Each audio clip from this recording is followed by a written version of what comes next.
വാർത്താമഴ വിശദമായ റിപ്പോർട്ടുകളിലേക്ക് കടക്കുകയാണ്. അറബിക്കടലിൽ കേരള തീരത്ത് അപകടത്തിൽപ്പെട്ട ചരക്ക് കപ്പലിലെ മുഴുവൻ ജീവനക്കാരെയും രക്ഷപ്പെടുത്തി. ഇന്ത്യൻ നേവിയും കോസ്റ്റ് ഗാർഡും ചേർന്നുള്ള സംയുക്ത സംഘമാണ് 24 കപ്പൽ ജീവനക്കാരെ രക്ഷപ്പെടുത്തിയത്. കപ്പലിൽ നിന്ന് 9 കണ്ടെയ്നറുകൾ കടലിൽ പതിച്ചിട്ടുണ്ട്. കണ്ടെയ്നറുകളിൽ അപകടകരമായ വസ്തുക്കൾ ഉണ്ടെന്നും കേരളത്തിന്റെ തീരദേശ മേഖലകളിൽ ജാഗ്രത പാലിക്കണമെന്നും ദുരന്ത നിവാരണ അതോറിറ്റി മുന്നറിയിപ്പ് നൽകിയിട്ടുണ്ട്. വിവരങ്ങളുമായി കൊച്ചിയിലെ കോസ്റ്റ് ഗാർഡ് ആസ്ഥാനത്ത് നിന്ന് വിഷ്ണു സുരേഷ് ചേരുന്നുണ്ട്. കപ്പലിൽ നിന്ന് കാർഗോ കണ്ടെയ്നറുകൾ കടലിൽ വീണിട്ടുണ്ട്. അതിൻ്റെ ഏറ്റവും പുതിയ വിവരങ്ങൾ എന്താണ് എന്നുള്ള കാര്യവും പരിശോധിക്കാം. ആദ്യം വിഷ്ണുവിലേക്കാണ്. വിഷ്ണു, എന്താണ് ഒടുവിലായി ലഭ്യമാകുന്ന വിവരങ്ങൾ? മുഴുവൻ പേരെയും രക്ഷപ്പെടുത്താൻ കഴിഞ്ഞിട്ടുണ്ട്. വിശദാംശങ്ങൾ വിഷ്ണു.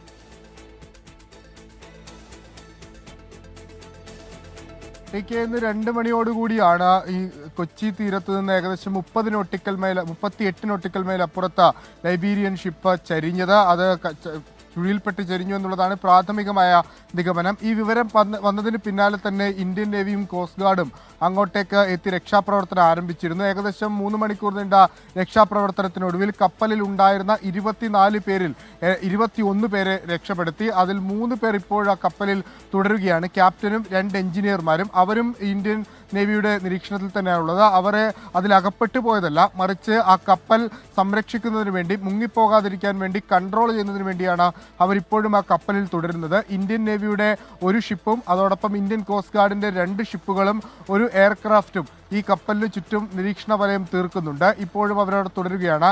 ഈ കപ്പലിൽ നിന്ന് രക്ഷിച്ച 21 പേർ ഇന്ത്യൻ നേവിയുടെ ഷിപ്പിലാണുള്ളത്. അവർക്ക് പ്രാഥമിക ചികിത്സ നൽകിയിട്ടുണ്ട്. അവരുടെ ആരോഗ്യനില തൃപ്തികരമാണെന്ന് മനസ്സിലാകുന്നു. ഈ ഷിപ്പിൽ നിന്ന് 9ഓളം കണ്ടെയ്നറുകളാണ് കടലിലേക്ക് പതിച്ചത്. ഈ കണ്ടെയ്നറുകൾ എത്തിയ പശ്ചാത്തലത്തിലാണ് ആദ്യം സംശയം തോന്നുകയും പിന്നീട് ഈ കപ്പൽ ചരിഞ്ഞ വാർത്ത പുറത്തേക്ക് വരികയും ചെയ്തത്. ഈ കണ്ടെയ്നറുകൾക്കകത്ത് എന്താണെന്നുള്ള കാര്യത്തിൽ ഇപ്പോഴും ഒരു വ്യക്തത വന്നിട്ടില്ല. പക്ഷേ അതിൽ ഏതെങ്കിലും തരത്തിലുള്ള കെമിക്കൽ വസ്തുക്കളൊക്കെ ഉണ്ടാകാനുള്ള സാധ്യതയുണ്ട്. അത് കടൽ വെള്ളത്തിൽ അലിഞ്ഞു ചേർന്നാൽ ഇപ്പോൾ സൾഫർ പോലുള്ള വസ്തുക്കളൊക്കെ ഉണ്ടാകാനുള്ള സാധ്യതയാണ് പറയുന്നത്. അങ്ങനെയെങ്കിൽ അത് പിന്നീട് വെള്ളവുമായി ബന്ധപ്പെടുന്ന ആളുകൾക്കൊക്കെ വലിയ ബുദ്ധിമുട്ടുണ്ടാക്കും. ആ ഒരു പശ്ചാത്തലത്തിലാണ് ദുരന്ത നിവാരണ അതോറിറ്റി ഇത്തരത്തിൽ കൊച്ചി മുതൽ തിരുവനന്തപുരം വരെയുള്ള തീരപ്രദേശങ്ങളിലെ ആളുകളോട് ജാഗ്രത പുലർത്തണമെന്ന് പറയുന്നത്. ആ വസ്തുക്കൾ അടങ്ങിയിട്ടുള്ള വെള്ളം കാണുകയാണെങ്കിൽ അതിനെ തുടരുത് തുടങ്ങിയ നിർദ്ദേശങ്ങളൊക്കെയാണ് നൽകിയിട്ടുള്ളത്. അതൊരു വശത്തുണ്ട്. മറുവശത്ത് ഈ ഓപ്പറേഷൻ നാളെ കൂടി തുടരും എന്നാണ് ലഭിക്കുന്ന വിവരം. ഈ കപ്പൽ ലിഫ്റ്റ് ചെയ്യുന്നതുമായി ബന്ധപ്പെട്ടുള്ള കാര്യങ്ങളാണ് ഇനി നടക്കാനുള്ളത്. അത് ഇന്ത്യൻ നേവിയും അതോടൊപ്പം തന്നെ കോസ്റ്റ് ഗാർഡും ഈ DAG ഷിപ്പിങ്ങും ചേർന്ന് തീരുമാനമെടുക്കുമെന്നാണ് നമ്മൾ മനസ്സിലാക്കുന്നത്. കപ്പലിലുള്ള എല്ലാവരും സേഫായിരുന്നു. സേഫായി എത്തിക്കാൻ ഇന്ത്യൻ നേവിക്കും കോസ്റ്റ് ഗാർഡിനും സാധിച്ചിട്ടുണ്ട്. അവർ വളരെ ക്യുക്കായി തന്നെ ഈ വിഷയത്തിൽ ആക്ട് ചെയ്തതാണ് ഇതിൽ ഏറ്റവും പ്രധാനപ്പെട്ട ഒരു നല്ല റിസൾട്ട് ഉണ്ടാക്കാൻ സാധിച്ചത്. അസാധാരണമായ ഒരു സംഭവമാണ്, കേട്ടുകേൾവിയില്ലാത്ത ഒരു സംഭവമാണ് ഈ അറബിക്കടലിനെ സംബന്ധിച്ചിടത്തോളം ഉണ്ടായത്. അത് വളരെ കൃത്യമായി തന്നെ ഇന്ത്യൻ നേവിയും കോസ്റ്റ് ഗാർഡും ടാക്കിൾ ചെയ്തിട്ടുണ്ട്. ഇനി അടുത്ത നടപടി ഈ ഷിപ്പ് ഉയർത്താനുള്ള, ചരിഞ്ഞ ഷിപ്പ് ഉയർത്താനുള്ള നടപടി, ഈ കണ്ടെയ്നറുകൾ മറ്റ് ഷിപ്പുകളിലേക്ക് മാറ്റാനുള്ള ഒരു നടപടിയൊക്കെയാണ് ഇനിയുള്ളത്. നാളെ രാവിലെയോടുകൂടിയായിരിക്കും ബാക്കി നടപടികൾ പുരോഗമിക്കുക. ടി.കെ. ശരി, കപ്പൽ ഉയർത്തുക, ഈ സാധനങ്ങൾ മറ്റ് ഷിപ്പുകളിലേക്ക് മാറ്റുക, ഇങ്ങനെയൊക്കെയുള്ള നടപടികൾ ഇനി പൂർത്തിയാകാനുണ്ട്. കപ്പലിൽ നിന്ന് കാർഗോ കണ്ടെയ്നറുകൾ കടലിൽ വീണിട്ടുണ്ട്. ഇത് വടക്കൻ തീരത്തേക്ക് ഒഴുകിയെത്തിയേക്കാൻ സാധ്യതയുണ്ട് എന്നുള്ളതാണ് പറയുന്നത്. കണ്ടെയ്നറുകളിൽ അപകടകരമായ വസ്തുക്കൾ ഉണ്ടെന്നും തീരദേശത്ത് ജാഗ്രത പാലിക്കണം എന്നുമാണ് ദുരന്ത നിവാരണ അതോറിറ്റിയുടെ മുന്നറിയിപ്പ്. ഇത്തരം ഒരു കാർഗോ കണ്ടു കഴിഞ്ഞാൽ, എണ്ണപ്പാട കണ്ടു കഴിഞ്ഞാൽ മത്സ്യത്തൊഴിലാളികളും തീരദേശത്ത് വിനോദത്തിന് പോകുന്നവരും തീരദേശവാസികളും ദയവായി അതിനടുത്തേക്ക് പോകരുത്, തുടരുത്. 112-ൽ വിളിച്ചറിയിക്കുക. പൊല്യൂഷൻ കൺട്രോൾ ബോർഡും പോലീസും കോസ്റ്റ് ഗാർഡും ആവശ്യമായ നടപടികൾ ഈ വിഷയത്തിൽ സ്വീകരിക്കും. ഇത്തരം ഒരു കാർഗോ കണ്ടു കഴിഞ്ഞാൽ, എണ്ണപ്പാട കണ്ടു കഴിഞ്ഞാൽ കപ്പൽ അപകടത്തിൽ തൃശൂരിൽ ജാഗ്രതാ നിർദ്ദേശമുണ്ട്. കടൽ തീരത്തെ ജനങ്ങൾ ജാഗ്രത പാലിക്കണം എന്നാണ് നിർദ്ദേശം. കണ്ടെയ്നറുകൾ തീരത്തടിയാൻ സാധ്യതയുണ്ട് എന്നുള്ളത് തന്നെയാണ് അങ്ങനെ ഒരു ജാഗ്രതയ്ക്ക് കാരണം. തീരത്തടിയുന്ന വസ്തുക്കളിൽ സ്പർശിക്കരുത് എന്ന് ഈ മുന്നറിയിപ്പ് നൽകിയിട്ടുണ്ട്. അതുപോലെ ഇങ്ങനെ എന്തെങ്കിലും കാണുകയാണെങ്കിൽ അത് പോലീസിൽ വിവരം അറിയിക്കണം എന്നും നിർദ്ദേശമുണ്ട്. സാധാരണഗതിയിൽ നിന്നും 8 ദിവസം മുമ്പ് സംസ്ഥാനത്ത് കാലവർഷമെത്തി. അതിതീവ്ര മഴ വിവിധ ജില്ലകളിൽ തുടരുകയാണ്. കണ്ണൂർ, കാസർഗോഡ് ജില്ലകളിൽ റെഡ് അലർട്ടും മറ്റ് ജില്ലകളിൽ ഓറഞ്ച് അലർട്ടുമാണ്. ശക്തമായ കാറ്റിനും തീരപ്രദേശങ്ങളിൽ കടലാക്രമണത്തിനും സാധ്യതയുണ്ട് എന്നാണ് മുന്നറിയിപ്പ്. സാധാരണ ജൂൺ 1 എത്തേണ്ട കാലവർഷം ഇന്ന് കേരളത്തിലെത്തി. 16 വർഷം മുമ്പ് 2009 മെയ് 23 കാലവർഷം എത്തിയതിനു ശേഷം നേരത്തെ എത്തുന്നത് ഇപ്പോഴാണ്. വേഗത്തിൽ വ്യാപിക്കുന്നുമുണ്ട്. കർണാടകയിൽ വരെ കാലവർഷം എത്തിയെന്നാണ് കേന്ദ്ര കാലാവസ്ഥാ വകുപ്പ് അറിയിച്ചത്. ഇന്നലെ മുതൽ തന്നെ സംസ്ഥാനത്ത് പലയിടത്തും തീവ്രമഴ ലഭിക്കുന്നുണ്ട്. ഇന്ന് കണ്ണൂർ, കാസർഗോഡ് ജില്ലകളിൽ അതിതീവ്ര മഴയ്ക്ക് സാധ്യതയുള്ളതിനാൽ റെഡ് അലർട്ടാണ്. മറ്റ് ജില്ലകളിൽ അതിശക്തമായ മഴയ്ക്ക് സാധ്യതയുള്ളതിനാൽ ഓറഞ്ച് അലർട്ടും പ്രഖ്യാപിച്ചു. എല്ലാ ജില്ലകളിലും മുന്നറിയിപ്പ് സൈറണുകൾ മുഴക്കി.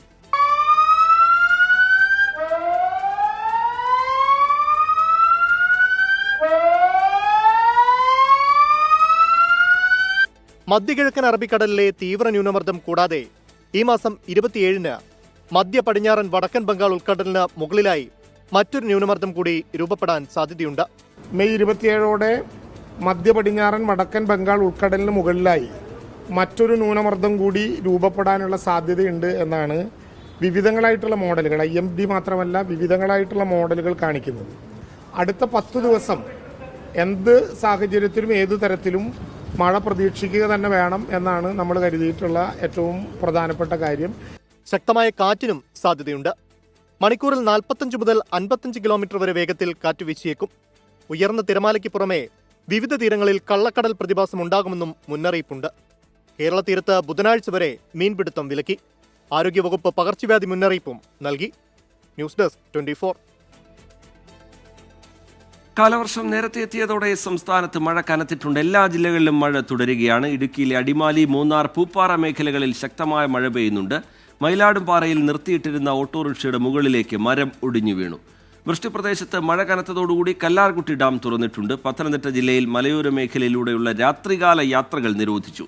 നാളെ റെഡ് അലർട്ട് പ്രഖ്യാപിച്ച മലപ്പുറം ജില്ലയിൽ അവധി പ്രഖ്യാപിച്ചിട്ടുണ്ട്. തിരുവനന്തപുരത്ത് നിന്ന് ഉമേഷ് ബാലകൃഷ്ണൻ, രാഹുൽ വിജയൻ ഇടുക്കിയിൽ നിന്ന്, കോഴിക്കോട്ട് നിന്ന് മിഥില ബാലൻ എന്നിവർ വിവരങ്ങളുമായി ചേരുകയാണ്.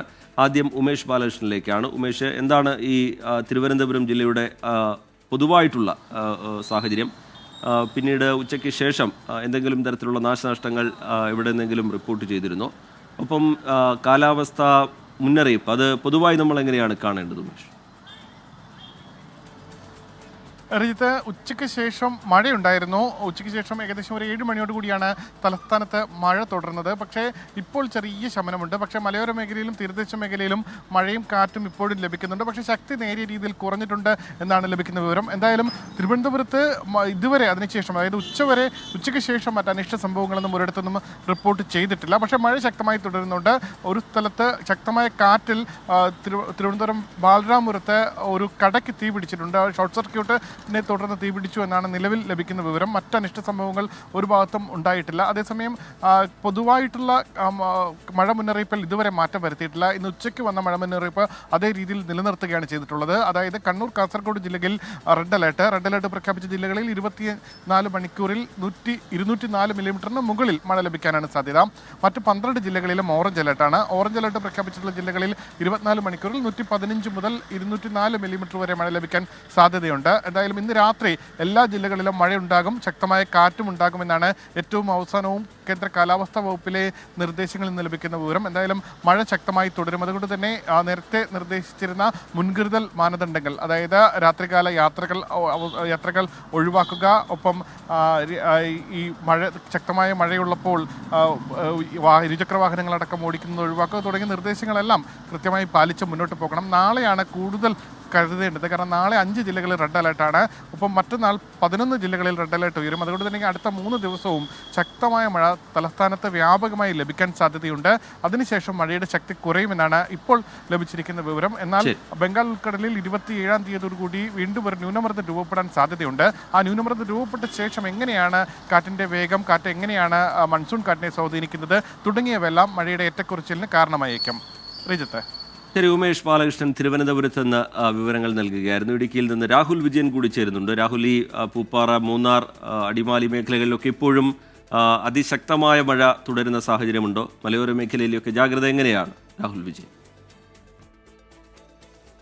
റിജിത്ത്, മഴയ്ക്ക് ഒരല്പം ശമനമുണ്ട് എന്ന് വേണമെങ്കിൽ പറയാം. പക്ഷേ മൂന്നാർ, പൂപ്പാറ, അതുപോലെ തന്നെ രാജാക്കാട്, അടിമാലി ഈ ഭാഗത്തൊക്കെ ഇടവിട്ട് ശക്തമായ മഴ പെയ്യുന്നുണ്ട്. മയിലാടുംപാറയിൽ ഓട്ടോ സ്റ്റാൻഡിൽ നിർത്തിയിട്ടിരുന്ന വാഹനത്തിന് മുകളിലേക്ക് മരമൊടിഞ്ഞു വീണ് ഒരു ഓട്ടോ ഡ്രൈവർക്ക് പരിക്കേൽക്കുന്ന സാഹചര്യം ഉണ്ടായിരുന്നു. എന്തായാലും പരിക്ക് ഗുരുതരമല്ല എന്നുള്ളത് ആശ്വാസകരമാണ്. നിസ്സാര പരിക്ക് മാത്രമേ ഉള്ളൂ. അതുപോലെ തന്നെ ജില്ലയിലെ വിനോദസഞ്ചാര കേന്ദ്രങ്ങളിലെല്ലാം നിയന്ത്രണം ഏർപ്പെടുത്തിയിട്ടുണ്ട്. അതിതീവ്ര മഴ മുന്നറിയിപ്പ് മാറ്റുന്നതുവരെ ജലവിനോദങ്ങൾ അനുവദിക്കില്ല. അതുപോലെ തന്നെ ട്രക്കിംഗ് ഉൾപ്പെടെയുള്ള കാര്യങ്ങൾക്കും നിയന്ത്രണം ഏർപ്പെടുത്തിയിട്ടുണ്ട്. മറ്റൊരു കാര്യം, കല്ലാറുകുട്ടി ഡാമിന്റെ ഷട്ടറുകൾ തുറന്നിരിക്കുന്നതാണ്. ഒരു ഷട്ടർ 15 സെന്റിമീറ്റർ ഉയർത്തിയാണ് ഇപ്പോൾ മുതിരപ്പുഴയാറിലേക്ക് വെള്ളം ഒഴുക്കിക്കൊണ്ടിരിക്കുന്നത്. അത് പെരിയാറിലേക്കാണ് ചെല്ലുന്നത്. ആശങ്കപ്പെടുത്തുന്ന അളവിലേക്ക് ജലം പുറത്തേക്ക് ഒഴുക്കുന്നില്ല. ഒരു മുൻകരുതലിന്റെ ഭാഗമായി മാത്രമുള്ള നടപടിയാണ്. എല്ലാ വർഷകാല ആരംഭവും ആദ്യ സമയങ്ങളിൽ തന്നെ നിറയുന്ന ഡാമാണ് കല്ലാറുകുട്ടി.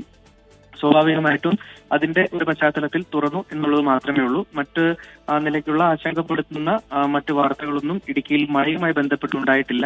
പരക്കെ മഴ പെയ്തിരുന്നു. പല സ്ഥലങ്ങളിലും മരമൊടിഞ്ഞു വീണ് ലൈൻ കമ്പികൾ പൊട്ടി പല സ്ഥലങ്ങളിലും വൈദ്യുതി ബന്ധം വിച്ഛേദിക്കപ്പെട്ടിട്ടുണ്ട് എന്നുള്ളതൊരു വസ്തുതയാണ്. അത് പരിഹരിക്കുന്നതിനുള്ള നടപടി ACB നോക്കിയിട്ടുമുണ്ട്. ശരി, രാഹുൽ വിജയൻ ഇടുക്കിയിൽ നിന്ന് വിശദാംശങ്ങൾ നൽകുകയായിരുന്നു. കോഴിക്കോട്ട് നിന്ന് വിവരങ്ങളുമായി മിഥില ബാലൻ ചേരുന്നുണ്ട്. മിഥില, എന്താണ് കോഴിക്കോട്ടെ സാഹചര്യം? ഒരു നേരമിരുട്ടിയതിനു ശേഷം ഇപ്പോഴും മഴ ശക്തമായി പല മേഖലകളിലും തുടരുന്ന നിലയുണ്ടോ? മലയോര മേഖലയിലൊക്കെ സാഹചര്യം എന്താണ് മിഥില?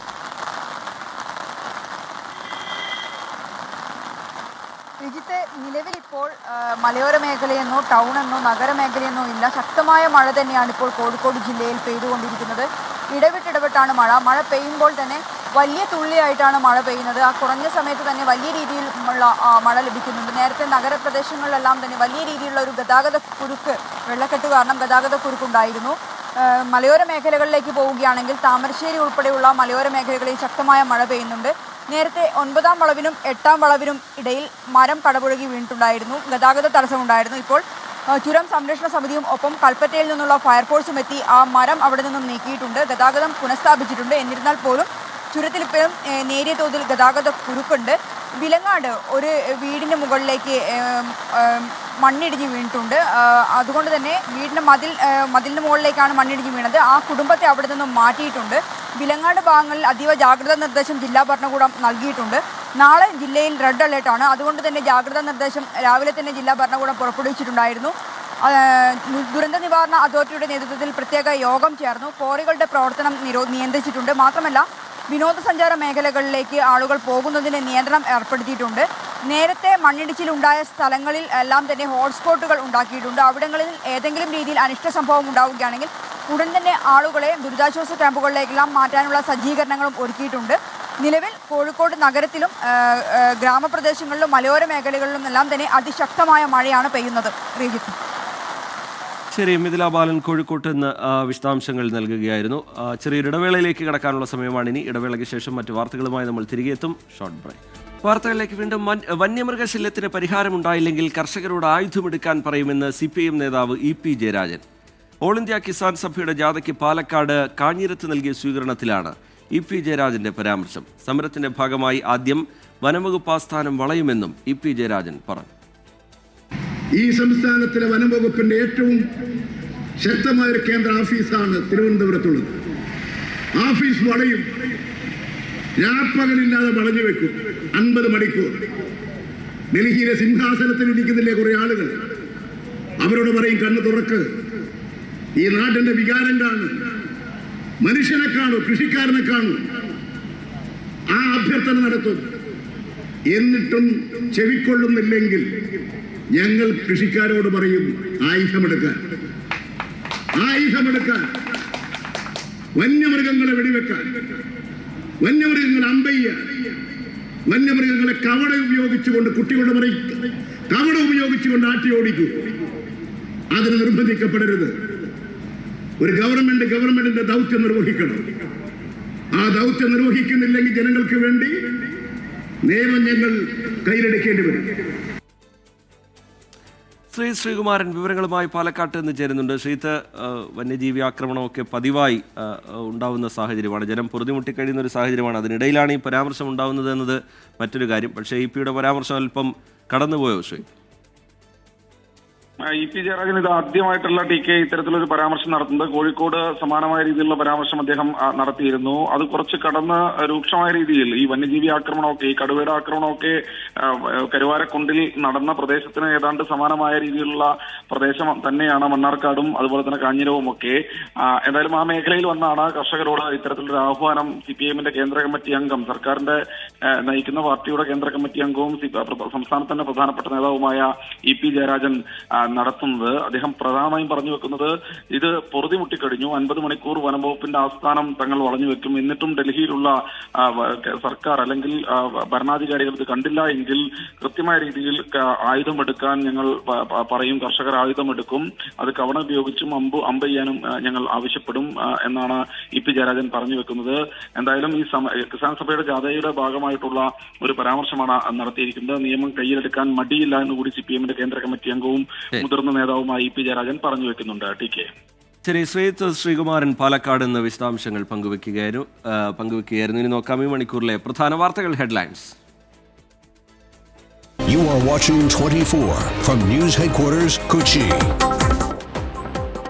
കൊച്ചി തീരത്തിനടുത്ത് ചരക്ക് കപ്പൽ ഭാഗികമായി മുങ്ങി, മുഴുവൻ ജീവനക്കാരും സുരക്ഷിതർ. അപകട കാരണം മോശം കാലാവസ്ഥയെന്ന് defence PRO commander Atul Pillai.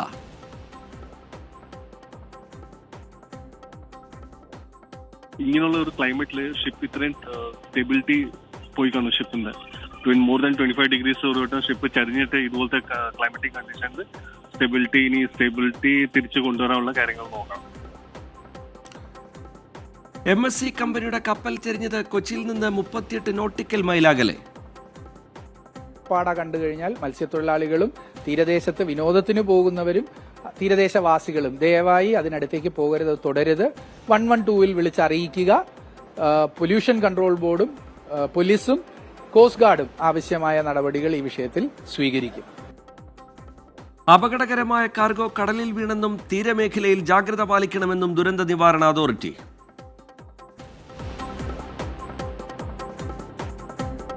കാലവർഷം നേരത്തെ എത്തിയതോടെ സംസ്ഥാനത്ത് വ്യാപക മഴ. നാളെ മലപ്പുറം, കോഴിക്കോട്, വയനാട്, കണ്ണൂർ, കാസർഗോഡ് ജില്ലകളിൽ റെഡ് അലർട്ട്. 9 ജില്ലകളിൽ ഓറഞ്ച് മുന്നറിയിപ്പ്. ദുരന്ത സാധ്യതാ മേഖലയിലുള്ളവർ ക്യാമ്പുകളിലേക്ക് മാറണമെന്ന് റവന്യൂ മന്ത്രി. പകർച്ചവ്യാധികളെ കരുതണമെന്ന് ആരോഗ്യവകുപ്പ്. മലപ്പുറത്ത് മദ്രസ ഉൾപ്പെടെ വിദ്യാഭ്യാസ സ്ഥാപനങ്ങൾക്ക് നാളെ അവധി.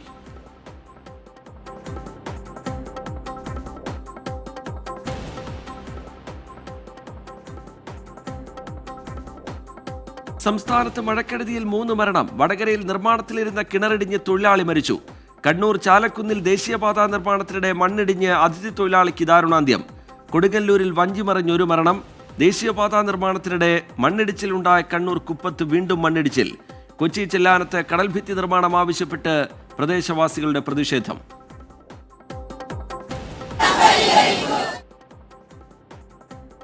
മഴക്കെടുതിയിൽ KSEBിക്ക് 27 കോടിയോളം രൂപയുടെ നാശനഷ്ടം.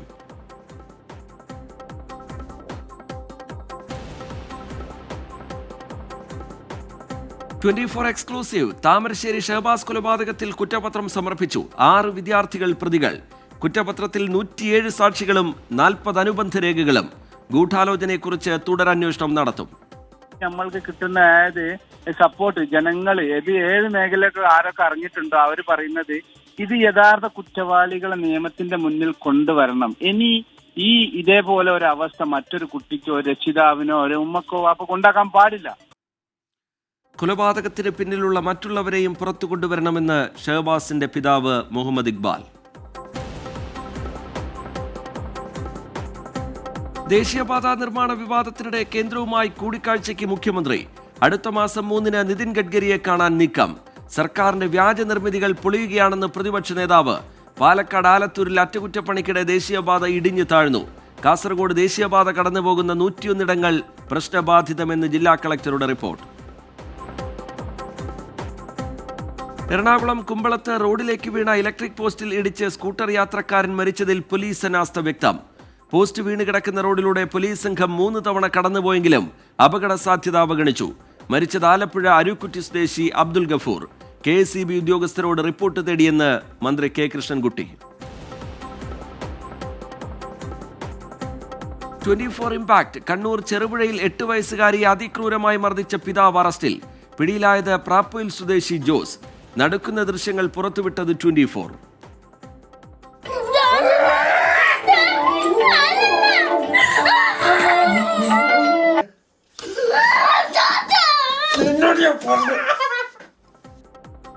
കൊടും ക്രൂരത വീട്ടിൽ നിന്ന് മാറി നിൽക്കുന്ന അമ്മയോട് അടുപ്പം കാട്ടിയതിന്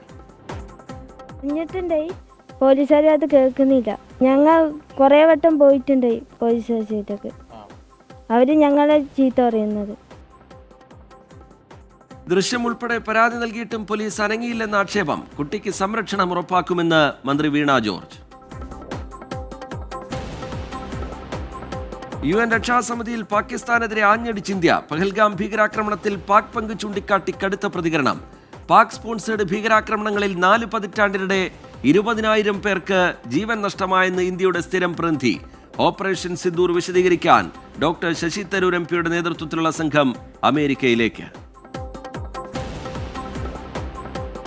ഇംഗ്ലണ്ട് പര്യടനത്തിനുള്ള ഇന്ത്യൻ ടീമിനെ പ്രഖ്യാപിച്ചു. ശുഭ്മാൻ ഗിൽ പുതിയ ടെസ്റ്റ് നായകൻ, ഋഷഭ് പന്ത് വൈസ് ക്യാപ്റ്റൻ. 7 വർഷത്തിനു ശേഷം ഇന്ത്യൻ ടീമിൽ മടങ്ങിയെത്തി കരുൺ നായർ. അർഷദീപിനെ ഉൾപ്പെടുത്തിയപ്പോൾ മുഹമ്മദ് ഷമിയെ ഒഴിവാക്കി. IPL-ൽ പഞ്ചാബിനെതിരെ ഡൽഹിക്ക് 207 റൺസ് വിജയലക്ഷ്യം. 53 റൺസ് എടുത്ത ശ്രേയസ് അയ്യർ ടോപ്പ് സ്കോറർ.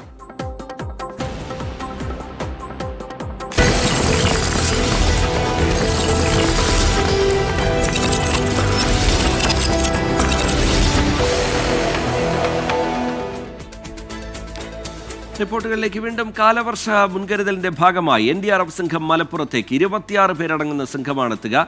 ചെന്നൈ ആരക്കോണത്ത് നിന്നുള്ള സംഘം നിലമ്പൂരിൽ ക്യാമ്പ് ചെയ്യും. വിപിൻ സി വിജയൻ വിവരങ്ങളുമായി മലപ്പുറത്ത് നിന്ന് ചേരുകയാണ്. വിപിൻ, വിവരങ്ങൾ എന്താണ്? രജിത്ത്, നാളെയും മറ്റന്നാളും മലപ്പുറം ജില്ലയിൽ റെഡ് അലേർട്ടാണ്. അപ്പൊ ഇപ്പോഴും വലിയ രീതിയിലുള്ള മഴ തന്നെയാണ് പെയ്യുന്നത്. ഈ ഒരു മുൻകരുതലിന്റെ ഭാഗമായിട്ടാണ് ഇപ്പോൾ NDRF സംഘം കൂടി മലപ്പുറത്തേക്ക് എത്തുന്നത്. ആർക്കോണത്ത് നിന്ന് സംഘം ഇങ്ങോട്ടേക്ക് പുറപ്പെട്ടു കഴിഞ്ഞു. 26 പേരടങ്ങുന്ന സംഘമാണ് എത്തുക. അവർ നിലമ്പൂരിലായിരിക്കും ക്യാമ്പ് ചെയ്യുക. മലപ്പുറത്തെ സംബന്ധിച്ച് ഇതിന് മുൻ വർഷങ്ങളിൽ പ്രകൃതി ദുരന്തം ഉണ്ടായിട്ടുള്ള ഒരു പ്രദേശമാണ്. അതുകൊണ്ട് തന്നെ കൂടുതൽ ജാഗ്രതയും മുൻകരുതലും ആവശ്യമാണ്. ഇതിന്റെ ഭാഗമായി ഇവിടെ ഖനന പ്രവൃത്തികളെല്ലാം തന്നെ നിർത്തിവെച്ചിട്ടുണ്ട്. ഒപ്പം ടൂറിസ്റ്റ് കേന്ദ്രങ്ങളിലേക്കുള്ള സഞ്ചാരികളുടെ യാത്ര വിലക്കിയിട്ടുണ്ട്. ഇത്തരത്തിലുള്ള മുൻകരുതലൊക്കെ ജില്ലാ ഭരണകൂടത്തിന്റെ ഭാഗത്ത് നിന്ന് എടുത്തിട്ടുണ്ട്. ഒപ്പം തന്നെ ഒരു അടിയന്തര സാഹചര്യം ഉണ്ടായാൽ അത് നേരിടുന്നതിന് വേണ്ടിയാണ് ഇപ്പോൾ NDRF സംഘത്തെ കൂടി മലപ്പുറത്തേക്ക് സജ്ജമാക്കുന്നത്. മലയോര മേഖലയിൽ ഒരു അതീവ ജാഗ്രത തന്നെ വേണ്ട സമയമാണ് എന്നുള്ളത് കൂടി ജില്ലാ ഭരണകൂടവും വ്യക്തമാക്കുന്നുണ്ട്. റിജിത്ത്. ശരി, വിപിൻ സി വിജയൻ മലപ്പുറത്ത് നിന്ന് വിശദാംശങ്ങൾ പങ്കുവയ്ക്കുകയായിരുന്നു. കോഴിക്കോട് മാവൂരിൽ മതിലിടിഞ്ഞു വീണ് കാർ തകർന്നു. പൈപ്പ് ലൈൻ ജംഗ്ഷന് സമീപത്തെ ഓഡിറ്റോറിയത്തിന്റെ പാർക്കിംഗ് ഏരിയയിൽ നിർത്തിയിട്ട കാറിന് മുകളിലേക്കാണ് മതിൽ ഇടിഞ്ഞു വീണത്. രാത്രി 9 മണിയോടെയാണ് അപകടം. മിഥില ബാലൻ വിവരങ്ങളുമായി ചേരുന്നുണ്ട് കോഴിക്കോട്ട് നിന്ന്. മിഥില, വീണ്ടും ഒരു അപകടത്തിന്റെ വാർത്തയാണ് വരുന്നത്. എന്താണ് സംഭവിച്ചത്? വിവരങ്ങൾ എന്താണ് മിഥില? ശ്രീജിത്തെ, ശക്തമായ മഴയുണ്ടായിരുന്നു. പാർക്കിംഗ് ഏരിയയോട് ചേർന്നുള്ള 15 മീറ്റർ ഉയരമുള്ള മതിലാണ് ഇടിഞ്ഞു വീണത്. മതിലിടിഞ്ഞു വീഴുന്ന സമയത്ത് കൂറ്റൻ കല്ലും മറ്റും കാറിന് മുകളിലേക്ക് പതിക്കുകയായിരുന്നു. കാറിന്റെ മുൻവശം പൂർണ്ണമായും തകർന്നിട്ടുണ്ട്. മതിലിടിഞ്ഞു വീഴുന്ന സമയത്ത് കാറിലും കാറിന് തൊട്ടടുത്തൊന്നും ആരും ഉണ്ടായിരുന്നില്ല. അതുകൊണ്ട് തന്നെ വലിയൊരു അപകടമാണ് ഉണ്ടായത്. ഓഡിറ്റോറിയത്തിൽ നടന്ന വിവാഹ സൽക്കാരത്തിൽ പങ്കെടുക്കാൻ എത്തിയ കണ്ണിപ്പറമ്പ് സ്വദേശിയുടെ കാറാണ് ഇത്. നേരത്തെ സൂചിപ്പിച്ചതുപോലെ തന്നെ രാത്രി 9 മണിയോടെയാണ് ഈ ഒരു സംഭവം ഉണ്ടായത്. നല്ല ശക്തമായ മഴയുണ്ടായിരുന്നു. മാവൂർ പൈപ്പ് ലൈൻ ജംഗ്ഷന് സമീപത്തെ ഓഡിറ്റോറിയത്തിന്റെ പാർക്കിംഗ് ഏരിയയിൽ നിർത്തിയിട്ട കാറാണിത്. രജിത്ത്. ശരി, മിഥില ബാലൻ കോഴിക്കോട്ട് നിന്ന് വിശദാംശങ്ങൾ പങ്കുവയ്ക്കുകയായിരുന്നു. സംസ്ഥാനത്തെ ദേശീയപാതയിലെ അപാകതകൾക്ക് പിന്നാലെ കേന്ദ്ര ഉപരിതല ഗതാഗത മന്ത്രി നിതിൻ ഗഡ്കരിയുമായി കൂടിക്കാഴ്ചയ്ക്കൊരുങ്ങി മുഖ്യമന്ത്രി പിണറായി വിജയൻ. അടുത്ത മാസം ആദ്യവാരം കൂടിക്കാഴ്ച നടത്താനാണ് ശ്രമം. ഉദ്യോഗസ്ഥ തലത്തിലുള്ള സംഘവും മുഖ്യമന്ത്രിക്കൊപ്പം ഉണ്ടായേക്കും. ദേശീയപാത തകർന്ന സംഭവത്തിൽ സംസ്ഥാന സർക്കാരിന് ഒഴിഞ്ഞുമാറാനാകില്ല എന്ന് BJP അധ്യക്ഷൻ രാജീവ് ചന്ദ്രശേഖർ പറഞ്ഞു. ദേശീയപാതയിലെ പലയിടങ്ങളിൽ വിള്ളൽ വീണതിന്റെയും പാത ഇടിഞ്ഞു താഴ്ന്നതിന്റെയും ഉത്തരവാദിത്വം തങ്ങൾക്കല്ലെന്ന് മുഖ്യമന്ത്രി പിണറായി വിജയൻ പറയുമ്പോഴും സംസ്ഥാന സർക്കാരിന്റെ പ്രതിച്ഛായയ്ക്ക് മങ്ങലേൽപ്പിക്കുന്ന തരത്തിലാണ് സംഭവം മാറിയത്. സർക്കാരിന്റെ പ്രധാന വികസന പട്ടികയിൽ ഒന്നുകൂടിയാണ് ദേശീയപാത. CPIM കേന്ദ്ര കമ്മിറ്റിക്കായി മുഖ്യമന്ത്രി പിണറായി വിജയൻ ഡൽഹിയിലെത്തുമ്പോൾ വിഷയം ചൂണ്ടിക്കാട്ടി കേന്ദ്ര ഉപരിതല ഗതാഗത മന്ത്രി നിതിൻ ഗഡ്കരിയുമായി കൂടിക്കാഴ്ച നടത്താനാണ് ഒരുങ്ങുന്നത്. അടുത്ത മാസം 3-4 തീയതികളിൽ കൂടിക്കാഴ്ചയ്ക്കുള്ള സമയം മുഖ്യമന്ത്രിയുടെ ഓഫീസ് തേടിയതായാണ് വിവരം. ദേശീയപാതയിലെ വീഴ്ചയിൽ ഉത്തരവാദിത്വം സംസ്ഥാന സർക്കാരിനല്ലെന്ന മുഖ്യമന്ത്രിയുടെ പ്രതികരണത്തിനെതിരെ BJP സംസ്ഥാന അധ്യക്ഷൻ രാജീവ് ചന്ദ്രശേഖർ രംഗത്തെത്തി. നല്ല പദ്ധതി വരുമ്പോൾ തങ്ങളുടേതെന്നും കുഴപ്പമുണ്ടാക്കുമ്പോൾ കേന്ദ്രത്തിൻ്റെതാണെന്നും പറയുന്നത് അവസരവാദമെന്ന് രാജീവ് ചന്ദ്രശേഖർ. സംസ്ഥാന സർക്കാർ ഇങ്ങനെ കൈവിട്ട് ഇങ്ങനെ പോകുമ്പോൾ ഞാൻ പറഞ്ഞത് ഇതൊരു ഓപ്പർച്യൂണിസ്റ്റിക് പോളിറ്റിക്സാണ്. ഇവർ ചില ദിവസം അത് നമ്മളെ പ്രോജക്റ്റാണെന്ന് പറയും, മറ്റേ ദിവസം നമ്മുടെ പ്രോജക്റ്റ് എല്ലാന്നും പറയും. നാളെ വിഴിഞ്ഞുള്ള എന്തെങ്കിലും നടന്നാൽ അവർ പറഞ്ഞു വിഴിഞ്ഞ് ഞങ്ങളുടെ പ്രോജക്റ്റ് അല്ല, മറ്റേടത്ത് എന്തെങ്കിലും നടന്നാൽ അത് ഞങ്ങളുടെ പ്രോജക്റ്റ് അല്ല. അത് നടക്കുന്ന സമയത്ത് അത് ഞങ്ങളുടെ പ്രോജക്റ്റാണെന്ന് പറഞ്ഞ് നടക്കുന്ന ഒരു സംസ്ഥാന സർക്കാരാണെന്ന് ഞാൻ പറയാൻ ആഗ്രഹിക്കുന്നത്. ദേശീയപാതയിലെ വീഴ്ചയിൽ കേന്ദ്ര സർക്കാർ ഇതിനോടകം നടപടി സ്വീകരിച്ചിട്ടുണ്ട്. കരാർ കമ്പനിയെ പുതിയ കരാറുകളിൽ ഏർപ്പെടുന്നതിൽ നിന്നും വിലക്കി. അന്വേഷണത്തിനായി നിയോഗിച്ച 3-അംഗ സമിതി റിപ്പോർട്ട് കൈമാറുന്നതിനനുസരിച്ചായിരിക്കും തുടർ നടപടികൾ. മുണ്ടക്കൈ ചൂരൽമല ഉരുൾപൊട്ടൽ ദുരന്തത്തിൽ കേന്ദ്ര സഹായം വൈകുന്നതുമായി ബന്ധപ്പെട്ട് കേന്ദ്ര ആഭ്യന്തരമന്ത്രി അമിത്ഷായുമായും മുഖ്യമന്ത്രി പിണറായി വിജയൻ കൂടിക്കാഴ്ച നടത്തിയേക്കും. 24 ഡൽഹി. BJPക്ക് ഇലക്ട്രൽ ബോണ്ട് കൊടുത്ത കരാർ കമ്പനിയാണ് ദേശീയപാതയിൽ വിള്ളലുണ്ടാക്കിയതെന്ന് CPM സംസ്ഥാന സെക്രട്ടറി MV ഗോവിന്ദൻ. ഇതിന്റെ ഉത്തരവാദിത്വം ദേശീയപാത അതോറിറ്റി തന്നെ ഏറ്റെടുത്തു. ദേശീയപാത നിർമ്മാണം തീരുമാനിച്ച സമയത്ത് തന്നെ പൂർത്തിയാക്കുമെന്നും MV ഗോവിന്ദൻ പറഞ്ഞു. ഇലക്ട്രൽ ബോണ്ട് ഉണ്ടല്ലോ, കൈക്കൂലി, അത് 950 കോടി കൊടുത്ത കോൺട്രാക്റ്റും ഉണ്ട്. അവർക്കെല്ലാം കോൺട്രാക്ട് കിട്ടിയിട്ടുണ്ട്. അവരെല്ലാം കൂടി ചേർന്നുണ്ടാക്കിയ പല സ്ഥലത്തും വിള്ളലുണ്ട്, കുഴപ്പമുണ്ട്, കച്ചറയുണ്ട്. ഇതിന്റെ ഉത്തരവാദി ഇവിടെ ഇടതുപക്ഷ മുന്നണി ഗവൺമെന്റ് ആണെന്ന് പറയാനാണ് ആദ്യം ശ്രമിച്ചത്. ഉത്തരവാദി ഞങ്ങളാണ് എന്ന് നാഷണൽ ഹൈവേ അതോറിറ്റി കൃത്യമായിട്ട് ഏറ്റിട്ട് ഇത്തരം പരിപാടികൾ നടത്തിയ കമ്പനിയെ കരിമ്പട്ടിയിൽ പെടുത്തി. ഒരു കാര്യം ഞാൻ ഉറപ്പായിട്ട് പറയാം, ഈ നാഷണൽ ഹൈവേ ഇപ്പോൾ പൊളിഞ്ഞതുൾപ്പെടെ എല്ലാം ചേർത്ത് ഈ വരുന്ന വർഷം 2025-26 എങ്ങനെയും ഈ ഹൈവേ പൂർത്തിയാക്കുക എന്നുള്ളത് തന്നെയാണ് ഇടതുപക്ഷ ജനാധിപത്യ മുന്നണി ഗവൺമെന്റിന്റെ നിലപാട്. ദേശീയപാതയിലെ സംസ്ഥാനത്തിന്റെ അവകാശവാദം അടിസ്ഥാനരഹിതമല്ലെന്ന് മന്ത്രി R Bindu. National highway authority office പൊട്ടിയപ്പോൾ ഭൂമി ഏറ്റെടുക്കുന്നതിനായി 5000 കോടി ചെലവഴിച്ചത് സംസ്ഥാന സർക്കാരാണ്. DPR അട്ടിമറിക്കപ്പെട്ടു എന്ന് കേന്ദ്രമന്ത്രി സുരേഷ് ഗോപി പറയുമ്പോൾ ഉത്തരവാദികൾ ആരെന്ന് കൂടി മനസ്സിലാക്കണം. കാര്യങ്ങൾ മനസ്സിലാക്കി പറയണമെന്നും മന്ത്രി ആർ ബിന്ദു പറഞ്ഞു. നാഷണൽ ഹൈവേയുടെ അവകാശവാദം അത് അടിസ്ഥാനരഹിതമായ ഒന്നല്ല എന്ന് വളരെ വ്യക്തമായി പ്രഖ്യാപിക്കാൻ ഞാൻ ഈ അവസരം ഉപയോഗിക്കുകയാണ്. നാഷണൽ ഹൈവേ അതോറിറ്റി ഓഫീസ് പൂട്ടിപ്പോയ ഒരു സമയത്ത് 5000 കോടി രൂപയിൽ പരം തുക നിശ്ചയദാർഢ്യത്തോടെ ആ പദ്ധതിക്ക് സ്ഥലമെടുക്കുന്നതിനുള്ള പ്രവർത്തനങ്ങൾ മുന്നോട്ട് കൊണ്ടുപോകുകയും ചെയ്തത് കേരള സർക്കാരാണ് എന്ന് ഏറ്റവും അഭിമാനത്തോടു കൂടി തന്നെ ഇവിടെ പറയാൻ ഞാൻ ഈ അവസരം ഉപയോഗിക്കുകയാണ്. നമ്മുടെ തൃശ്ശൂരിൽ നിന്നുള്ള MP ഉൾപ്പെടെ അതിൻ്റെ DPR അട്ടിമറിക്കപ്പെട്ടു എന്ന് പറയുമ്പോൾ അതിനുത്തരവാദികളായവർ ആര് എന്ന് കൃത്യമായി മനസ്സിലാക്കി അത് ചൂണ്ടിക്കാണിക്കാനാണ് തയ്യാറാകേണ്ടത് എന്ന് സവിനയം ബന്ധപ്പെട്ടവരോട് പറയാൻ ഞാൻ ആഗ്രഹിക്കുകയാണ്. പത്തനംതിട്ടയിൽ നിന്ന് AV ജയശങ്കർ ഒരു വിവരം അറിയിക്കുന്നത് കോന്നി ഇളകൊള്ളൂരിൽ അച്ചൻകോവിലാറ്റിൽ ഒരാൾ ഒഴുക്കിൽപ്പെട്ടു എന്നുള്ള വിവരമാണ്. അട്ടച്ചാക്കൽ സ്വദേശി രാധാകൃഷ്ണനാണ് ഒഴുക്കിൽപ്പെട്ടത്. രാത്രി 8 മണിയോടുകൂടിയാണ് ഈ സംഭവം നടക്കുന്നത്. രാധാകൃഷ്ണൻ അത്ഭുതകരമായി രക്ഷപ്പെട്ടു എന്നുള്ളതാണ് ഇതിലെ ആശ്വാസകരമായ കാര്യം. 2 കിലോമീറ്ററോളം സഞ്ചരിച്ച ശേഷം ഇളകൊള്ളൂർ വെട്ടൂർ മഹാവിഷ്ണു ക്ഷേത്രക്കടവ് ഭാഗത്ത് വെച്ച് രാധാകൃഷ്ണൻ കരയ്ക്ക് കയറുകയായിരുന്നു. എന്തായാലും അത് ആശ്വാസകരമായ വാർത്തയാണ്. AV ജയശങ്കർ അത് പത്തനംതിട്ടയിൽ നിന്ന് പങ്കുവയ്ക്കുന്നുണ്ട്.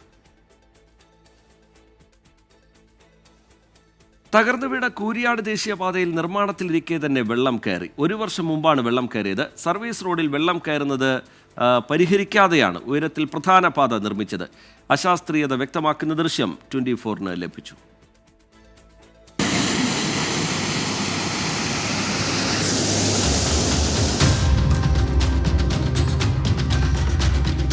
കഴിഞ്ഞ മഴക്കാലത്തെ ദൃശ്യമാണിത്. ദേശീയപാതയുടെ നിർമ്മാണ പ്രവർത്തികൾ ഒരു ഭാഗത്ത് പുരോഗമിക്കുന്നു. സർവീസ് റോഡ് പൂർണ്ണമായും വെള്ളത്തിൽ. സർവീസ് റോഡ് ഇതേ ഉയരത്തിൽ തന്നെയാണ് ഇപ്പോഴും. അശാസ്ത്രീയമായാണ് ഈ ഭാഗത്ത് പാത നിർമ്മിച്ചതെന്ന് വ്യക്തം.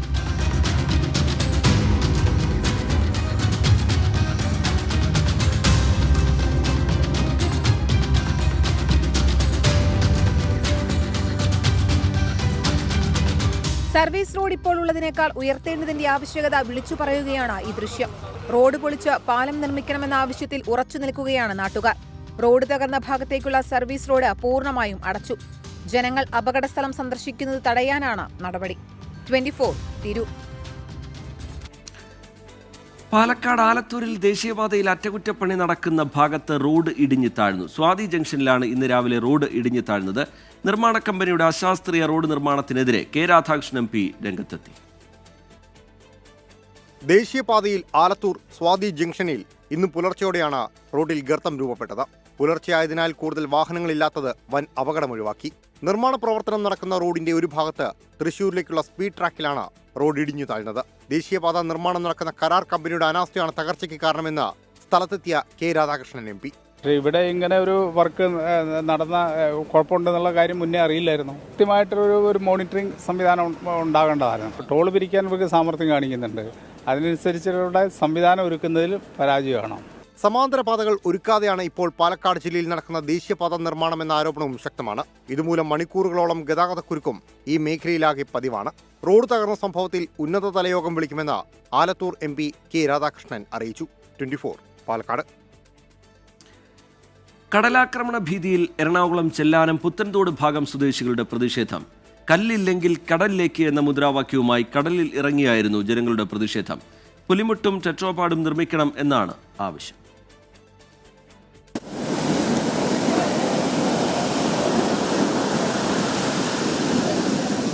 ചെല്ലാനം മുതൽ പുതിയതോട് വരെ 7 കിലോമീറ്റർ ദൂരമാണ് നിലവിൽ ടെട്രാപോഡ് നിർമ്മിക്കുന്നത്. ഇവിടെ കടൽക്ഷോഭത്തിന് വലിയ തോതിൽ ആശ്വാസവുമുണ്ട്. എന്നാൽ ഇതിനുശേഷമുള്ള കണ്ണമാലി, ചെറിയ കടവടക്കമുള്ള ഭാഗങ്ങളിൽ ടെട്രാപോഡുകളോ പുലിമുട്ടുകളോ നിർമ്മിച്ചിട്ടില്ല. ഒരു ഭാഗത്ത് മാത്രം ടെട്രാപോഡുകൾ നിർമ്മിക്കുമ്പോൾ ടെട്രാപോഡുകളില്ലാത്ത ഭാഗത്തേക്ക് ശക്തമായ കടലാക്രമണമുണ്ടാകും. എന്നാൽ യാതൊരു തരത്തിലുമുള്ള പ്രവർത്തനങ്ങളും നടത്താൻ അധികാരികൾ തയ്യാറാകുന്നില്ല എന്നാണ് പ്രദേശവാസികൾ പറയുന്നത്. ഞങ്ങൾ അനുഭവിക്കുന്ന വേദനകൾ തന്നെ ഞങ്ങൾക്ക് പറയാനുള്ളത്. കടലുകയറ്റം തുടങ്ങിയ കാലം തുടങ്ങി ഞങ്ങളുടെ തറക്കൊന്നും പൊക്കലില്ല. ആകെ നാശത്തിലേക്ക് ഇരിക്കുന്ന വീടുകളാണ് ഞങ്ങളുടെ എല്ലാം. അതുകൊണ്ടുള്ള കഷ്ടപ്പാട് ഞങ്ങൾക്കുണ്ട്. വലിയ വലിയ വീടുകളിലൊക്കെ ഞങ്ങൾക്ക് പോയി കിടക്കാൻ പറ്റുമോ? ഒരു ദിവസം കിടത്തി, 2 ദിവസം കിടത്തി, 3 ദിവസം അവർ കിടത്തോ? ഞങ്ങൾക്ക് ഭക്ഷണം കഴിക്കണം. അങ്ങനെയൊക്കെയുള്ള ദുരിതങ്ങൾ ഞങ്ങൾക്കുണ്ട്. 2036 ദിവസങ്ങളായി തുടരുന്ന സമരമാണ് ഒടുവിൽ കടലിലേക്ക് ഇറങ്ങിയുള്ള പ്രതിഷേധത്തിലേക്ക് എത്തിയത്. ഞങ്ങൾക്ക് ഭയങ്കര കഷ്ടപ്പാടാണ്. കടലിലേക്ക് ഈ കഷ്ടപ്പാട് ഞങ്ങൾ ഒരു പെര വെച്ചിട്ട് ഞങ്ങൾക്കൊന്നും കടക്കാൻ പറ്റണില്ല. വെള്ളത്തിൽ കിടന്ന് ഞങ്ങൾ അനുഭവിക്കണേണ്. എത്ര കൊല്ലങ്ങൾ അനുഭവിക്കുന്നറിയാമോ? ഒരു ശാശ്വത പരിഹാരം ഇല്ലെന്ന് അതുമായിട്ടും. ഘട്ടം ഘട്ടമായി ടെട്രാപോഡുകളുടെ നിർമ്മാണം പൂർത്തീകരിക്കുമെന്നായിരുന്നു സർക്കാരിന്റെ ഉറപ്പ്. എന്നാൽ ഫണ്ട് കണ്ടെത്താൻ സാധിക്കാത്തതും നിർമ്മാണം പൂർത്തിയാക്കാൻ തടസ്സമായി. എന്നാൽ കടൽഭിത്തി നിർമ്മിക്കുന്നതിന് പോലും സർക്കാർ തയ്യാറാകുന്നില്ല എന്നാണ് ചെല്ലാനം, കണ്ണമാലി പ്രദേശവാസികൾ പറയുന്നത്. പദ്ധതി പൂർത്തിയാക്കിയില്ല എങ്കിൽ പ്രതിഷേധം ശക്തമാക്കാനാണ് പ്രദേശവാസികളുടെ തീരുമാനം. കല്ലില്ലെങ്കിൽ കടലിലേക്ക് എന്നുള്ള മുദ്രാവാക്യം ഉയർത്താൻ വേണ്ടിയിട്ട് അത്രയും ദുരിതമാണ് ഈ മത്സ്യത്തൊഴിലാളികളുടെ ജീവിതം. ഇനിയും അവർ ആരുടെ മുൻപിലേക്കാണ് ചെല്ലേണ്ടത്? ആരുടെ മുൻപിലാണ് ഇനി അവർ തലകുനിക്കേണ്ടത്? സുരക്ഷിതമായുള്ള ഒരു കിടപ്പാടത്തിനായി. ക്യാമറമാൻ അഭിജിത്ത് AS-നൊപ്പം ആൻമരിയ സനി, 24 കൊച്ചി. കൊല്ലം ചവറ കരുത്തുറയിൽ ഖനനത്തിനിടയിൽ കടൽ ഭിത്തി തകർന്നു. ജനവാസ മേഖലയിലേക്ക് കടൽ കയറി. ഖനനസ്ഥലത്ത് മണ്ണ് തിരികെ നിക്ഷേപിക്കാൻ നീക്കം ആരംഭിച്ചിരിക്കുകയാണ് കരാറുകാരൻ. പ്രദേശവാസികൾ ഭീതിയിലാണ്. അയണിവേലിക്കുളങ്ങര, പന്മന, വെള്ളാനത്തുരുത്ത്, ആലപ്പാട്, തോട്ടപ്പള്ളി, ചവറ, പടിഞ്ഞാറ് കടലെടുക്കുന്ന തീരദേശ ഗ്രാമങ്ങളുടെ പേരുകൾ ഇങ്ങനെ നീളുകയാണ്. പലയിടവും ഏതാണ്ട് പൂർണ്ണമായും കടലെടുത്തു. അതിലൊരിടമാണ് ചവറയിലെ കരുത്തുറ എന്ന ഗ്രാമം. അയ്യാറിയാണ് ഖനനം നടത്തുന്നത്.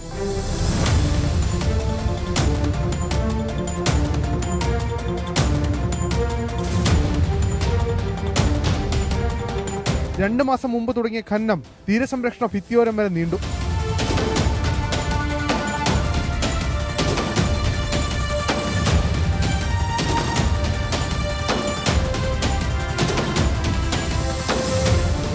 അയ്യാറിക്ക് സ്ഥലം കൊടുത്തിട്ടുണ്ട്. 23 വർഷം കൊണ്ട് വാടകയ്ക്ക് ഇവിടെ താമസിക്കുക. ഈ കടലിങ്ങ് കയറിയാണെങ്കിൽ ഞങ്ങൾ കടലിങ് കൊണ്ട് ഞങ്ങളെ കൊണ്ടങ്ങ് പോകും. 1 ലക്ഷം ടൺ മണലാണ് കരുത്തുറയിൽ നിന്ന് മാത്രം ഖനനം ചെയ്തത്.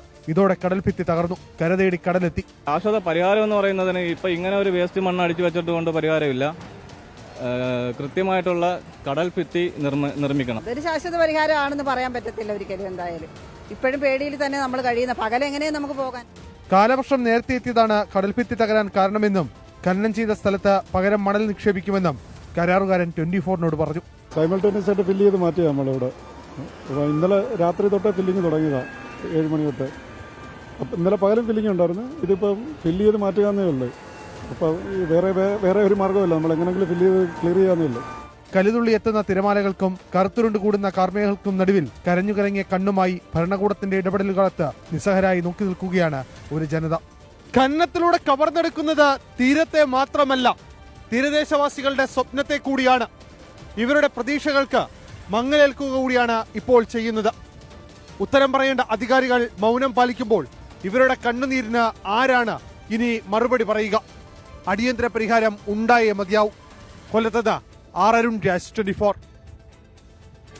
വാർത്താമഴയിലേക്ക് വീണ്ടും. തൃശൂർ കുന്നംകുളം വടക്കാഞ്ചേരി സംസ്ഥാന പാതയിൽ നിയന്ത്രണം വിട്ട പിക്കപ്പ് വാൻ സമീപത്തെ മത്സ്യവിൽപ്പന കടയിലേക്ക് ഇടിച്ചു കയറി. കടയ്ക്ക് സമീപം നിർത്തിയിട്ട ഓട്ടോറിക്ഷയുടെ പിറകിൽ ഇടിച്ചു. YS അഭിനന്ദ് വിവരങ്ങളുമായി ചേരുന്നുണ്ട് തൃശൂരിൽ നിന്ന്. അഭിനന്ദ്, എങ്ങനെയാണ് അപകടം? അഭിനന്ദ്, ഇന്ന് രാത്രി 9:30 ഈ അപകടം. അല്പം മുൻപായിരുന്നു അപകടം. കുന്നംകുളം വടക്കാഞ്ചേരി സംസ്ഥാന പാതയിലാണ് ഈ അപകടം ഉണ്ടായിരിക്കുന്നത്. വടക്കാഞ്ചേരി കാഞ്ഞിരക്കോട് വളവിന് സമീപം അറവ് മാലിന്യവുമായി വരികയായിരുന്ന പിക്കപ്പ് നിയന്ത്രണം വിട്ട് സമീപത്തെ മത്സ്യവിൽപ്പന കടയിലേക്ക് ഇടിച്ചു കയറുകയായിരുന്നു. കടയ്ക്ക് സമീപം നിർത്തിയിട്ട മത്സ്യവിൽപ്പനക്കാരന്റെ പെട്ടിയും ഓട്ടോറിക്ഷയുടെ പിറകിൽ ഇടിച്ചു. മത്സ്യവിൽപ്പന കട പൂർണ്ണമായും തകർന്ന സാഹചര്യമാണ്. തൊട്ടടുത്ത് തന്നെയായിരുന്നു മത്സ്യവ്യാപാരി ഉണ്ടായിരുന്നത്. മത്സ്യവ്യാപാരി തലനാരിഴയ്ക്കാണ് രക്ഷപ്പെട്ടത്. ഈ സ്ഥലത്ത് നേരത്തെയും ഇത്തരത്തിലേക്കുള്ള ഒരു അപകട ഭീഷണി ഉണ്ടായിരുന്നു. കാരണം അത്ര വലിയ ഒരു വളവാണ്. ആ വളവിന് സമീപത്താണ് ഈ മത്സ്യ വിൽപ്പന നടത്തുന്നത്. അപ്പൊ എന്തായാലും കനത്ത മഴയിൽ അവിടെ ആ ഭാഗത്തൊക്കെ ഇപ്പോൾ വ്യാപക നാശനഷ്ടമൊക്കെ സംഭവിച്ചുകൊണ്ടിരിക്കുന്ന സമയത്താണ് ഇത്തരത്തിലേക്ക് ഒരു അപകടം കൂടി ഉണ്ടാകുന്നത്. അവിടെ പ്രദേശവാസികൾ ജാഗ്രത പാലിക്കണം നേരത്തെ നിർദ്ദേശമുണ്ടായിരുന്നു. ആ ഭാഗം അപകടം നിറഞ്ഞ പ്രദേശമാണ്. എന്തായാലും അപകടത്തിൽ ആർക്കും പരിക്കോ മറ്റു പ്രശ്നങ്ങളോ ഒന്നുമില്ല. പക്ഷേ മത്സ്യവിൽപ്പന കട പൂർണ്ണമായും തകർന്നു. അതിന്റെ ദൃശ്യങ്ങൾ ഉൾപ്പെടെ കാണുമ്പോൾ അത് വ്യക്തവുമാണ്. ശരി, YS അഭിനന്ദ് തൃശൂരിൽ നിന്ന് വിശദാംശങ്ങൾ പങ്കുവയ്ക്കുകയായിരുന്നു. താമരശ്ശേരി ഷഹബാസ് കൊലക്കേസിൽ കുറ്റപത്രം സമർപ്പിച്ച അന്വേഷണ സംഘം ജുവനൈൽ ജസ്റ്റിസ് ബോർഡിന് മുമ്പാകെയാണ് കുറ്റപത്രം സമർപ്പിച്ചത്. 6 പേരാണ് പ്രതിപ്പട്ടികയിൽ ഉള്ളത്. 10ാം ക്ലാസ് വിദ്യാർത്ഥിയായ ഷഹബാസിന്റെ കൊലപാതകം നടന്ന് 85ാം ദിവസമാണ് കുറ്റപത്രം. 1800 പേജുള്ള കുറ്റപത്രം ജുവനൈൽ ജസ്റ്റിസ് ബോർഡിന് മുൻപാകെയാണ് അന്വേഷണ സംഘം സമർപ്പിച്ചത്. 10ാം ക്ലാസ് വിദ്യാർത്ഥികളായ 6 പേരാണ് പ്രതിപ്പട്ടികയിൽ. 107 പേരുടെ സാക്ഷിമൊഴികൾ ശേഖരിച്ചു. ഇൻസ്റ്റഗ്രാം ഉൾപ്പെടെയുള്ള സമൂഹ മാധ്യമങ്ങളിൽ പ്രതികളായ വിദ്യാർത്ഥികൾ നടത്തിയ സംഭാഷണങ്ങളുടെ വിവരങ്ങളും കുറ്റപത്രത്തിലുണ്ട്. കൊലപാതകത്തിന് പിന്നിൽ ഗൂഢാലോചനയുണ്ടോ എന്ന് സംശയിക്കുന്നതായും ഇതിനായി തുടരന്വേഷണം നടത്തുമെന്നും കുറ്റപത്രത്തിൽ പറയുന്നു. യഥാർത്ഥ കുറ്റവാളികളെ നിയമത്തിന് മുന്നിൽ കൊണ്ടുവരണമെന്ന് ഷഹബാസിന്റെ പിതാവ് ഇഖ്ബാൽ. പ്രതികൾക്ക് പരമാവധി ശിക്ഷ നൽകണമെന്നും ഇഖ്ബാൽ 24 പറഞ്ഞു. അന്നും ഇന്നും ഞാൻ പറയുന്നത് ഇതിന്റെ പിന്നിൽ ഗൂഢാലോചനപരമായിട്ടുള്ള കാര്യങ്ങളുണ്ട്. കുറ്റകൃത്യം ചെയ്ത കുട്ടികൾക്ക് പരമാവധി കിട്ടാവുന്നതിൽ വെച്ച് ഏറ്റവും ശിക്ഷ അവർക്ക് വാങ്ങിക്കൊടുക്കുക എന്നുള്ളതാണ് നമ്മളുള്ളത്. ട്യൂഷൻ സെന്ററിലെ വാക്കുതർക്കത്തിനു പിന്നാലെയുണ്ടായ ആക്രമണമാണ് ഷഹബാസിന്റെ കൊലപാതകത്തിലേക്ക് നയിച്ചത്. നഞ്ചക്കുപയോഗിച്ച് തലക്കേറ്റ അടിയായിരുന്നു മരണകാരണം. സംഭവത്തിൽ 6 വിദ്യാർത്ഥികൾ പിടിയിലായെങ്കിലും മുതിർന്നവരെ ഉൾപ്പെടെ പ്രതി ചേർക്കണമെന്ന് ഷഹബാസിന്റെ കുടുംബം ആവശ്യപ്പെട്ടിരുന്നു. 24 കോഴിക്കോട്. എറണാകുളം തിരുവാണിയൂരിൽ 4 വയസ്സുകാരിയെ ലൈംഗികമായി പീഡിപ്പിച്ച കേസിൽ പ്രതിയെ പോലീസ് കസ്റ്റഡിയിൽ വിട്ടു. കുട്ടിയുടെ പിതൃ സഹോദരനായ പ്രതിയെ 3 ദിവസത്തേക്കാണ് കസ്റ്റഡിയിൽ വിട്ടത്. പ്രതിയുടെ മുറിയിൽ നിന്നും പോലീസ് ശേഖരിച്ച വസ്തുക്കൾ ഫോറൻസിക് പരിശോധനയ്ക്ക് അയച്ചു. അമ്മ പുഴയിലെറിഞ്ഞു കൊലപ്പെടുത്തിയ 4 വയസ്സുകാരിയെ ലൈംഗികമായി പീഡിപ്പിച്ചു എന്ന കേസിലാണ് പിതൃ സഹോദരനായ പ്രതിയെ കസ്റ്റഡിയിൽ വിട്ടത്. പോലീസിന്റെ അപേക്ഷ പരിഗണിച്ച കോലഞ്ചേരി കോടതി 3 ദിവസത്തേക്കാണ് പ്രതിയെ കസ്റ്റഡിയിൽ വിട്ടത്. കുട്ടിയെ പീഡിപ്പിച്ച വിവരം കുട്ടി അമ്മയോട് പറഞ്ഞു എന്ന് പ്രതി പോലീസിന് മൊഴി നൽകിയിരുന്നു. പ്രതിയെ പോലീസ് കസ്റ്റഡിയിൽ ലഭിച്ചതോടെ പ്രതിയെയും കുട്ടിയെ പുഴയിലെറിഞ്ഞു കൊലപ്പെടുത്തിയ കേസിൽ അറസ്റ്റിലായ അമ്മയെയും ഒരുമിച്ചിരുത്തി ചോദ്യം ചെയ്യാനാണ് പോലീസിന്റെ തീരുമാനം. പീഡന വിവരം അമ്മ അറിഞ്ഞിരുന്നുവെങ്കിൽ ആരോടെങ്കിലും ഈ വിവരം പറഞ്ഞിരുന്നു എന്നതും പോലീസ് അന്വേഷിക്കുന്നുണ്ട്. പ്രതിയുടെ മുറിയിൽ നിന്ന് പോലീസ് ശേഖരിച്ച വസ്ത്രങ്ങളടക്കം പരിശോധനയ്ക്ക് അയച്ചിരിക്കുകയാണ്. 24 കൊച്ചി. ശുഭ്മാൻ ഗിൽ ഇന്ത്യൻ ടെസ്റ്റ് ടീമിന്റെ പുതിയ നായകൻ. Rishabh പന്താണ് vice captain. 8 വർഷത്തെ ഇടവേളയ്ക്ക് ശേഷം കരുൺ നായർ ടീമിൽ തിരിച്ചെത്തിയപ്പോൾ പരിക്ക് മൂലം ഇംഗ്ലണ്ട് പര്യടനത്തിനുള്ള ടീമിലേക്ക് മുഹമ്മദ് ഷമിയെ പരിഗണിച്ചില്ല. Shubman Gill captain, Rishabh Pant wicket keeper and vice captain. Indian ക്രിക്കറ്റിൽ തലമുറ മാറ്റം. രോഹിത് ശർമ്മയുടെ പിൻഗാമിയായി ഇന്ത്യൻ ടെസ്റ്റ് ടീമിനെ ഇനി ശുഭ്മാൻ ഗിൽ നയിക്കും. ഋഷഭ് പന്താണ് ഉപനായകനും 1ാം വിക്കറ്റ് കീപ്പറും. പ്രായവും IPL നായകനായുള്ള മികച്ച പ്രകടനവും തുടങ്ങി പല ഘടകങ്ങൾ ഗില്ലിന് ഗുണകരമായെന്ന് BCCI മുഖ്യ സെലക്ടർ അജിത് അഗാർക്കർ.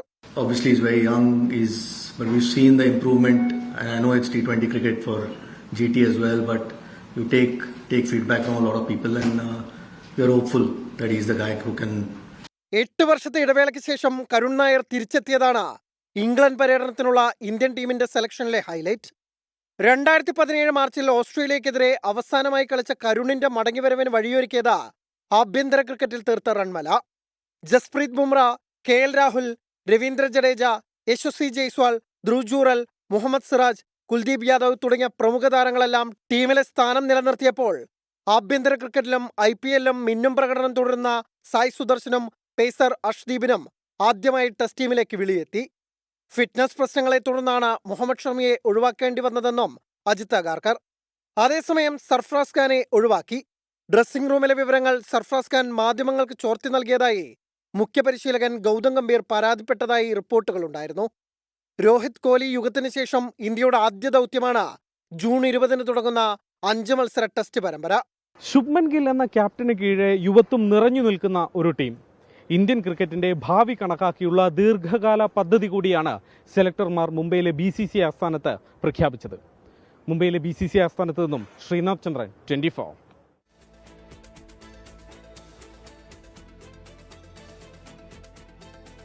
ഈ റിപ്പോർട്ടോടുകൂടി വാർത്താമഴയുടെ സമയം പൂർത്തിയാവുകയാണ്. ഇനി പോലീസ് ഡയറിയാണ്. പോലീസ് ഡയറിയുമായി പ്രേക്ഷകർക്കൊപ്പം സുഹൈൽ മുഹമ്മദ് എത്തും. നമസ്കാരം.